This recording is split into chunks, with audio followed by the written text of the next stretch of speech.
छोटे से गांव में रामू नाम का गरीब किसान रहता था। उसकी सबसे बड़ी पहचान उसकी मेहनत थी। उसके पास न ज्यादा जमीन थी और न ही कोई बड़ी दौलत, लेकिन उसके पास एक चीज थी जो गांव के कई अमीर लोगों के पास भी नहीं थी, अपनी मिट्टी से प्यार। रामू रोज सुबह सूरज निकलने से पहले खेत में पहुंच जाता। वह अपनी जमीन को ऐसे संभालता जैसे कोई अपने बच्चे को संभालता है। उसकी पत्नी गीता और बेटा मोहन भी उसकी मदद करते थे। एक साल गांव में भयंकर सूखा पड़ गया। तालाब सूख गए, कुएं खाली हो गए और खेतों में दरारें पड़ गईं। गांव के कई किसानों ने अपनी जमीन बेच दी और शहर चले गए, लेकिन रामू ने हार नहीं मानी। एक दिन जब वह सूखे खेत में बैठा था, उसकी नजर मिट्टी में दबे एक पुराने लोहे के डिब्बे पर पड़ी। उसने उसे बाहर निकाला। डिब्बा जंग लगा हुआ था। जब उसने उसे खोला तो अंदर एक पुराना पत्र मिला।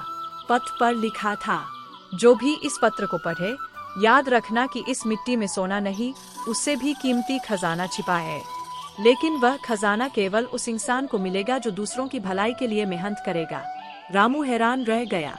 उसने पूरे खेत में खुदाई की, लेकिन उसे कोई खजाना नहीं मिला। गांव वाले उसका मजाक उड़ाने लगे। रामू पागल हो गया है, सूखे खेत में खजाना ढूंढ रहा है।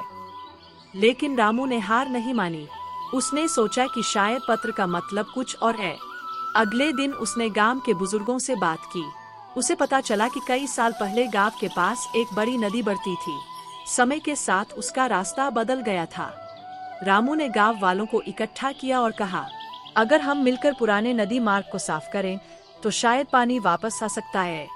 सब हंस पड़े। जब सरकार नहीं कर सकी तो हम क्या करेंगे? लेकिन रामू अकेले ही काम शुरू कर दिया। वह रोज सुबह से शाम तक मिट्टी हटाता। धीरे धीरे कुछ बच्चे उसकी मदद करने लगे, फिर कुछ युवा जुड़ गए। महीनों की मेहनत के बाद एक दिन चमत्कार हुआ। बारिश आई और पुराने रास्ते से पानी बहते हुए गांव के पास पहुंच गया।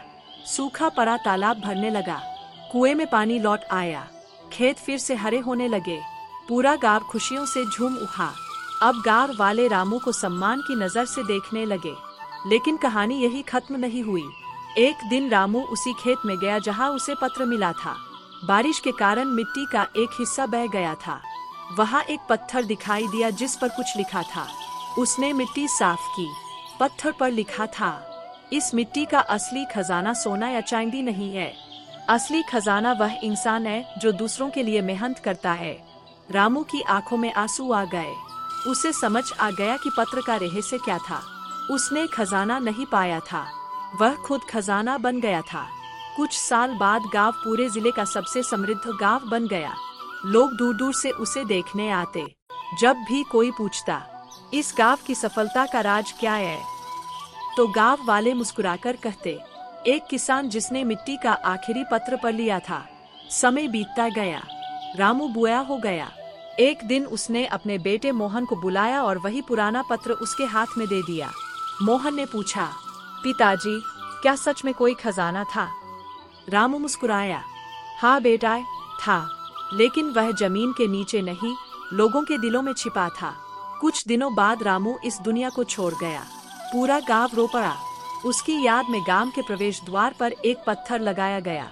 उस पर लिखा था, जिसने मिट्टी से प्यार किया, मिट्टी ने उसे अमर कर दिया।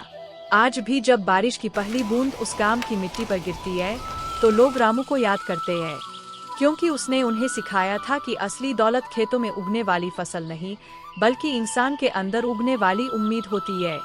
और यही उम्मीद किसी भी सूखे गांव को फिर से हरा भरा बना सकती है।